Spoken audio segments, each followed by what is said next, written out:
चलो आज આપણે दयालु शिकारी वार्ता समझिए। एक शिकारी था। एक दिन उसे हिरण का मांस खाने की इच्छा हुई। एक शिकारी હતો એને એક દિવસ હરણનું માંસ ખાવાની ઈચ્છા થઈ। वह बंदूक लेकर जंगल की ओर चल पड़ा।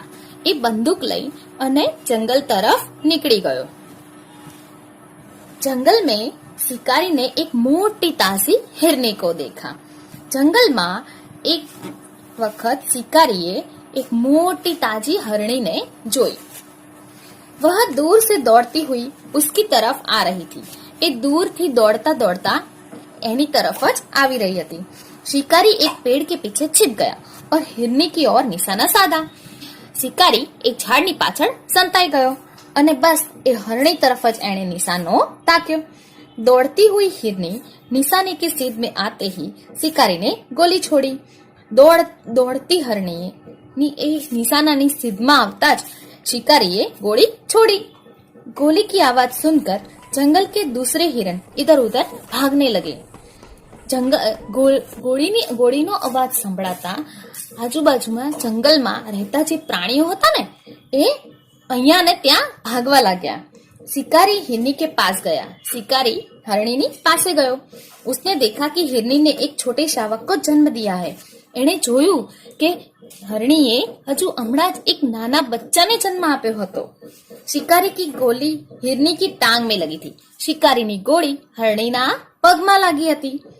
हिरनी की आंखों से आंसू बह रहे थे अने हरणीनी आंखोमांथी आंसू बही रह्या हता। यह दृश्य देखकर शिकारी का दिल भर आया। आ दृश्य जोईने शिकारीनु दिल द्रवी उठ्યું। उसे बहुत पछतावा हुआ। एने खूब ज पछतावो थयो। जंगल से कुछ दूरी पर ही पशुओं के इलाज के लिए एक अस्पताल था। जंगल थी थोड़ेक दूर ज पशुओनु हॉस्पिटल हती, पशुओनु दवाखानु हतुं। शिकारी हिरनी और उसके बच्चे को वहां ले गया। शिकारी हरणी और एना बच्चा ने त्या लई गयो।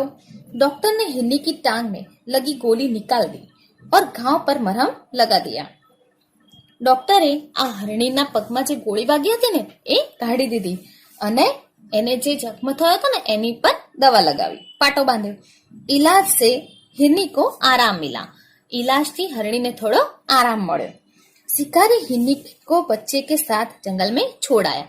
હવે શિકારી એને પોતાનું દિલ ત્રવીઠ્યું, એનું હૃદય પરિવર્તન થઈ ગયું અને એના માટે જ થઈને એ પેલી હરણીને પાછી જંગલમાં મૂકી આવે છે। જુઓ બાળકો, મજા આવી ને વાર્તા સાંભળવાની? સારું, તો હવે આપણે એનો અભ્યાસ જોઈએ।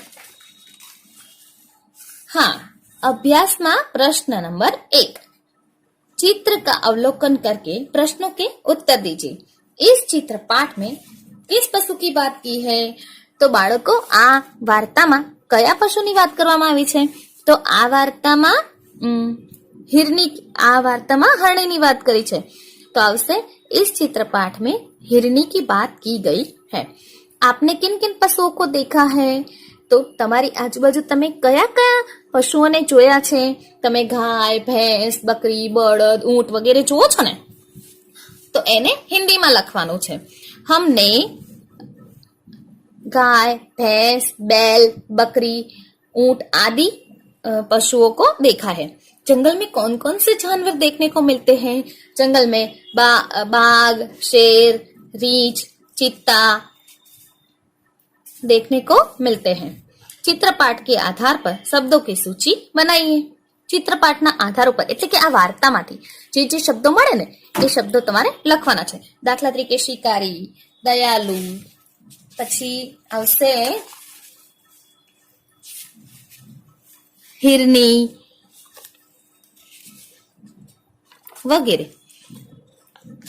चित्रपाठ के आधार पर चुने गए शब्दों को लेकर वाक्य बनाइए। હવે જુઓ, આમાં તમારે અહીંયા જે શબ્દો લખ્યા હોય એના ઉપરથી જ વાક્ય બનાવવાનું છે। દાખલા તરીકે हिरनी, जंगल में हिरनी दौड़ रही थी। जंगल, बंदूक, निशाना, गोली, टांग, शावक, आंसू, पशु, अस्पताल, આવી રીતે આ શબ્દો ઉપર વાક્યો બનાવવાના છે। चित्रों के आधार पर निम्नलिखित जैसे प्रश्न पूछकर दयालु शिकारी कहानी बनाइए। આમાં તમારે દયાલુ શિકારીની કહાની બનાવવાની છે। પહેલી ચિત્ર में हिन्नी क्या कर रही है? तो આપણે જે ચિત્રો વિશે અહીંયા ભણ્યા હતા ને, ચિત્રો વિશે અહીંયા જાણ્યું હતું ને, એ ચિત્રો પરથી આ પ્રશ્નો આપેલા છે, એને તમારે લખવાના છે। पहले चित्र में हिरनी दौड़ रही है। हिरनी जंगल में क्या क्या खाती होगी? तो हिरनी जंगल में घास और पेड़ पौधों के पत्ते खाती होंगी। हिरनी देखने में कैसी है? हिरनी देखने में मोटी ताजी है। शिकारी हिरनी का शिकार क्यों करना चाहता था?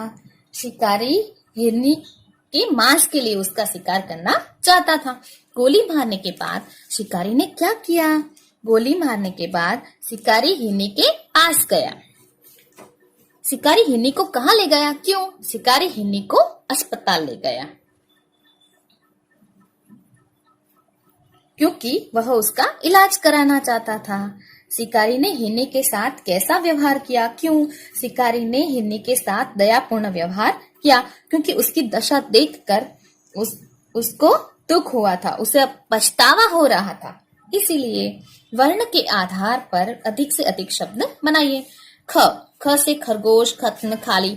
ट, तो ट से बनेगा टमटम, टकसाल। ड से बनेगा डकेती, डगमग। म से बनेगा मकड़ी, मकर, मधुर। भ से बनेगा भगत, भगदड़, भगवा। ठीक है, अब देखेंगे उसका स्वाध्याय। जो आ स्वाध्याय में प्रश्न नंबर 1, शिकारी हिरनी के पास क्यों गया? अपने विचार लिखिए। शिकारी ने हिरनी पर गोली चलाई थी।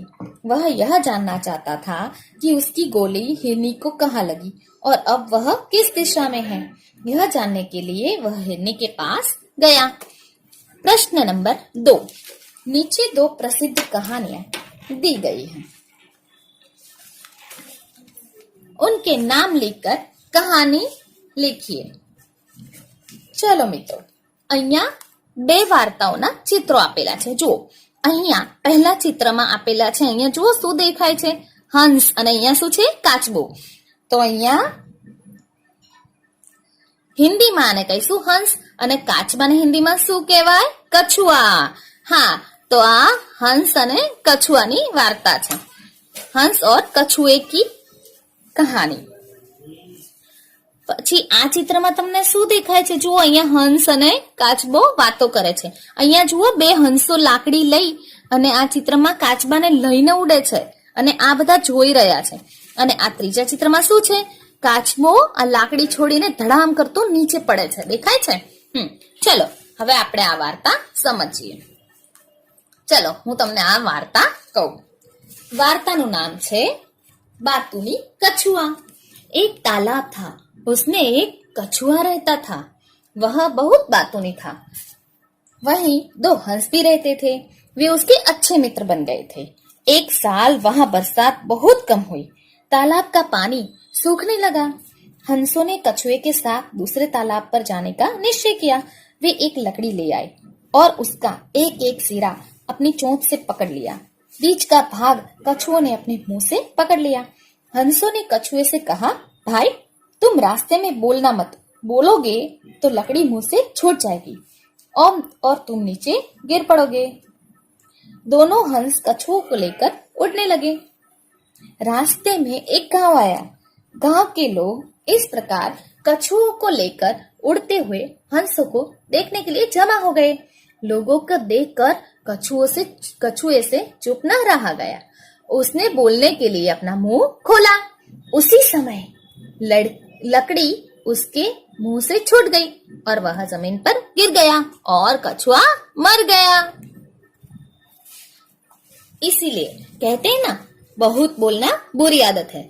इसके कारण संकट खड़ा हो सकता है, यहाँ तक कि जान भी जा सकती है। यह कहानी में हमें बातूनी न बनने की सीख देते हैं।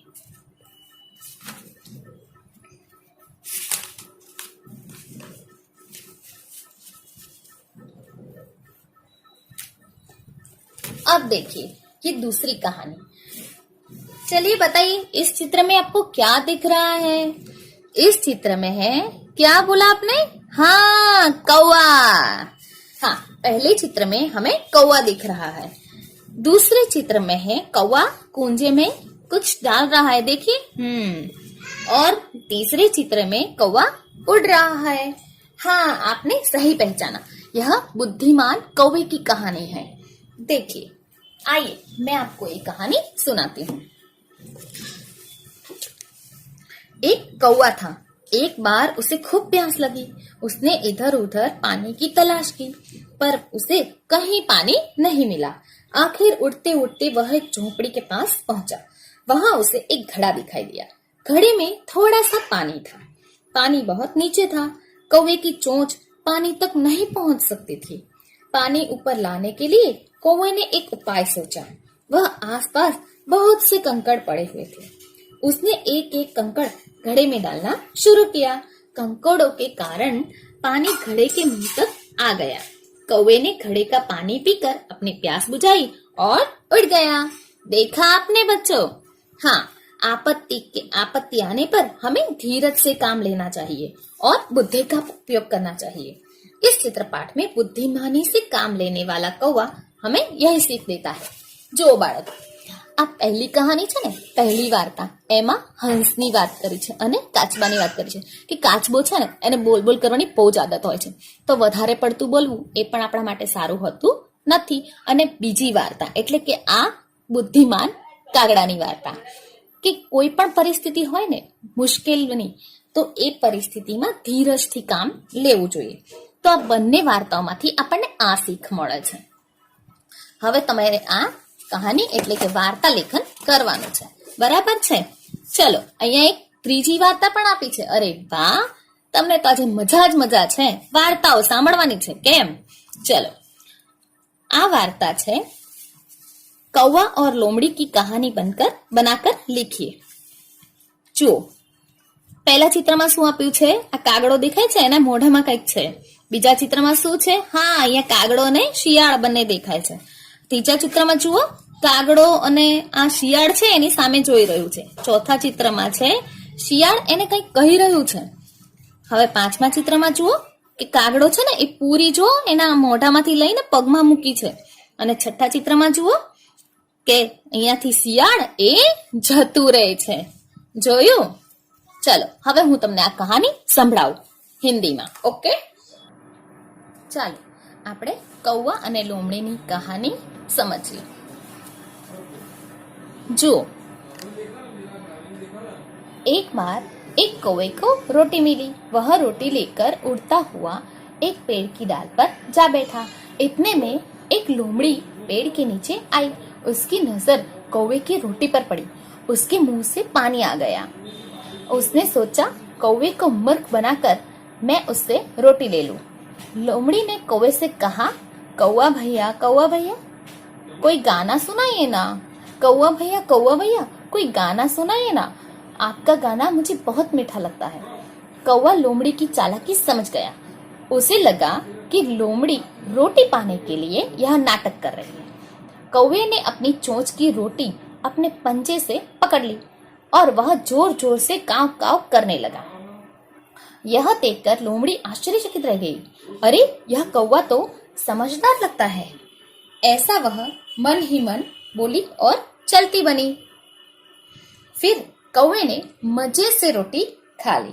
सचमुच अपनी झूठी बड़ाई सुनकर हमें गुमराह नहीं होना चाहिए. जो આ કહાનીમાં સમજાવ્યું છે એટલે કે આ વાર્તામાં सीख આપી છે कि कुछ लोग खुशामत के द्वारा दूसरों को मूर्ख बनाकर अपना स्वार्थ सिद्ध करने की चाल चलते हैं. ऐसे लोगों से सावधान रहने की जरूरत होती है और उनके चुंगल में फंसना नहीं चाहिए. આપણે એ શીખ લેવાની છે આ વાર્તામાંથી કે અમુક લોકો પોતાનું કામ કઢાવવા માટે બીજાની ખુશામત કરતા હોય છે. એવા લોકોથી આપણે સાવધાન રહેવાની જરૂર હોય છે, કારણ કે એવા લોકો છેવટે આપણું તો નુકસાન જ કરે છે. ચાલો प्रश्न नंबर 4 જોઈએ. प्रश्न नंबर 2. हमने आगे 2 कहानियां देखी. अब हम देखते हैं प्रश्न नंबर 4. प्रश्न नंबर 2 और 3 में से आपको कौन सी कहानी अच्छी लगी? क्यों? प्रश्न नंबर 2 और 3 में से 3 कहानियां दी गई है. बुद्धिमान कौवा, बातूनी कछुआ और कौवा और लोमड़ी। तीनों कहानियां बहुत ही अच्छी हैं। फिर भी मुझे कौवा और लोमड़ी की कहानी अच्छी लगी। पहली दोनों कहानियां बहुत पुरानी हो गई है, जबकि कौवा और लोमड़ी की कहानी में आधुनिक बोध है। यह कहानी हमें मूर्ख बनाकर अपना मतलब सिद्ध करने वालों से सावधान करती है। कौवे की चालाकी हमें बहुत कीमती सीख दे जाती है। इसीलिए यह कहानी मुझे तो बहुत ही अच्छी लगी। आपको कैसी लगी बताना। हाँ, प्रश्न नंबर 5, नीचे दिए गए शब्दों के विरोधी शब्द घेरे में से ढूंढकर वाक्य प्रयोग बनाइए। देखिए, यहाँ पर हमें विरोधी शब्द यानी कि विलोम शब्द दिए गए हैं। हम उसे देखते हैं। यहाँ लगाए हुए थोड़ा तो बहुत,